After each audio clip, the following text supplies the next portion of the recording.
Def Leppard vient de nous offrir un nouvel album qui s'appelle Adrenalize. Est-ce que c'est bon ou ça sent le réchauffé, mon vieux? Un petit peu le réchauffé. Ouais, pas mal même, pas mal. Ils ont eu une autre tragédie, bien sûr, qui est le guitariste Stephen Clark qui est décédé. D'ailleurs, l'album lui est dédié, mais son esprit est toujours là parce qu'il a collaboré quand même à 6 chansons et ça fait 5 ans que Def Leppard n'avait rien fait. Ça faut être patient vraiment avec eux autres. Et je pense pas que leurs fans les aient oubliés parce que ça sonne absolument pareil que les autres micro-sillons. C'est peut-être plus doux, moins explosif, c'est un peu dommage. J'aurais pu faire comme Van Halen, peut-être, tu sais, faire 3-4 hits vraiment, puis s'exploser sur le restant de l'album, mais c'est pas ça qu'ils ont fait. Ils ont été d'une façon très, très conservatrice. Le clip est très, très beau quand même. C'est vraiment de l'animation experte. On en regarde un petit extrait de Let's Get Rocked.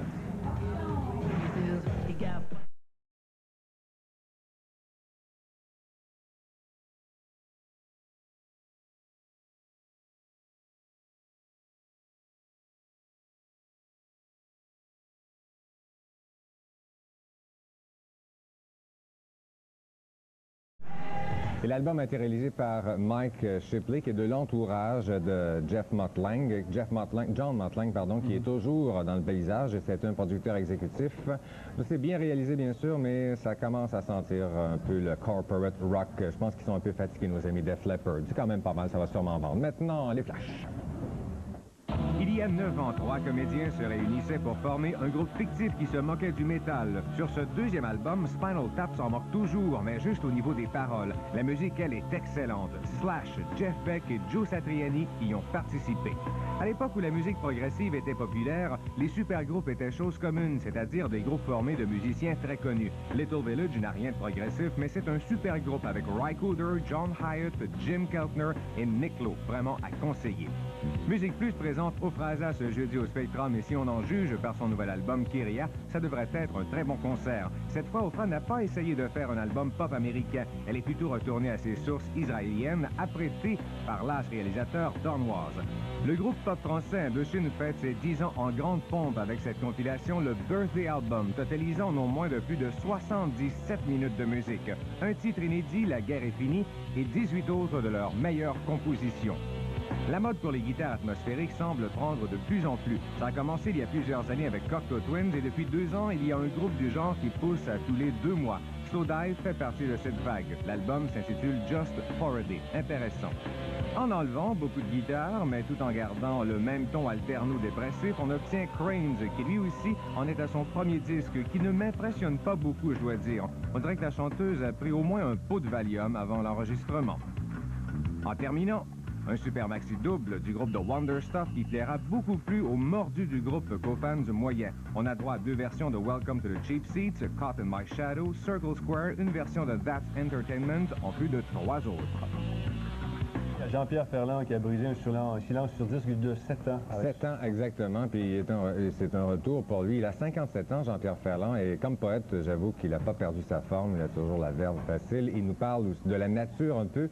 C'est une chanson qui s'appelle « J'ai coupé mon arbre ». Il dit que c'est beau de se préoccuper de la nature, mais quand même que l'homme est très important. Également, dans une autre chanson, il dit qu'il n'a pas le goût tout de suite de dire adieu à son métier, qu'il trouve quand même difficile, mais qu'il aime beaucoup. Il y a des chansons d'amour comme d'habitude, mais la plus importante sur l'album Bleu, Blanc, Blues, c'est la chanson Pissou, qui est une critique assez sévère de la société québécoise. Il a hésité longtemps avant de la mettre. Il avait peur un peu, mais c'est sa fille qui a insisté. Les paroles sont assez spéciales. On écoute un petit extrait parce qu'on n'a pas de clip, malheureusement. Pissou. On est fiers de nous, on pète le labo, et par en arrière, par en dessous, on est pissou.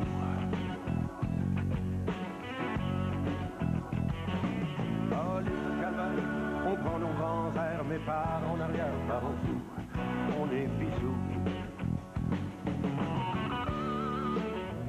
Musicalement, c'est la meilleure. Ferland a travaillé avec François Cousineau, qui a fait une bonne réalisation. Le son est bon, mais j'ai de la réticence vis-à-vis des arrangements qui font un peu vieillot. Ça fait un peu jingle, si vous permet l'expression.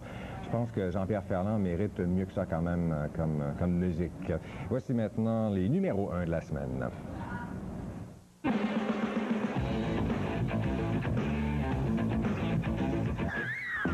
Au Québec, l'album qui est numéro 1 s'est inchangé d'ailleurs après 1 mois et demi. Le goût de l'eau et autres chansons naïves de Michel Rivard.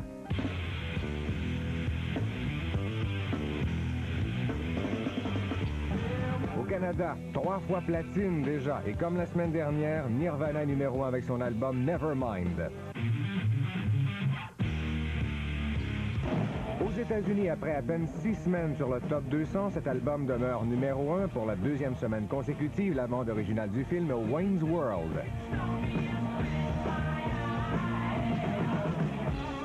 Et pour conclure la chronique cette semaine, Claude, tu nous parles des Charlatan UK, deuxième album. Oui, deuxième incursion. Ils ont obtenu quand même relativement de succès avec leur premier, Some Friendly, surtout la chanson The Only One I Know. Et depuis à peu près 5 ans, on dirait qu'il y a plusieurs groupes, enfin, qui nous font un excellent premier album, mais le deuxième est toujours un peu so-so. Je pense aux Sugar Cubes. J'ai bien hâte d'entendre le deuxième Stone Roses, mais revenons au cas des Charlatans. Et ils sont quand même pas mal sortis. C'est leur son. Ils n'ont pas répété la recette du premier album. Ça aurait été facile de nous refaire un autre The Only One I Know, mais ils sont pas tombés dans le piège. Par contre, les chansons sont pas aussi bonnes, aussi accrocheuses que sur leur premier micro-sillon. C'est un peu dommage. Je dirais pas que c'est pourri quand même, comme j'ai lu une critique britannique qui sont assez sévères malheureusement. C'est quand même pas mal. Il y a la chanson Weirdo qui est une des bonnes chansons qu'on trouve sur l'album. On regarde un petit extrait du clip.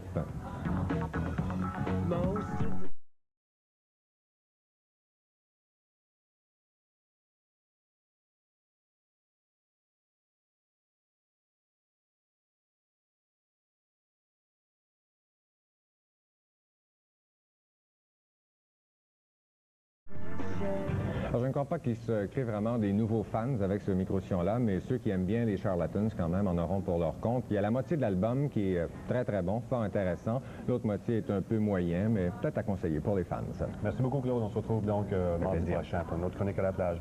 On se laisse maintenant avec la musique des Hard Rock Miners, un groupe de Vancouver qui vient de lancer un album qui s'appelle The Final Frontier. Ils sont 7. Vous pourrez les voir ce soir en spectacle au Cofoines électriques. Il reste encore d'excellents billets. On vous invite à aller faire un tour.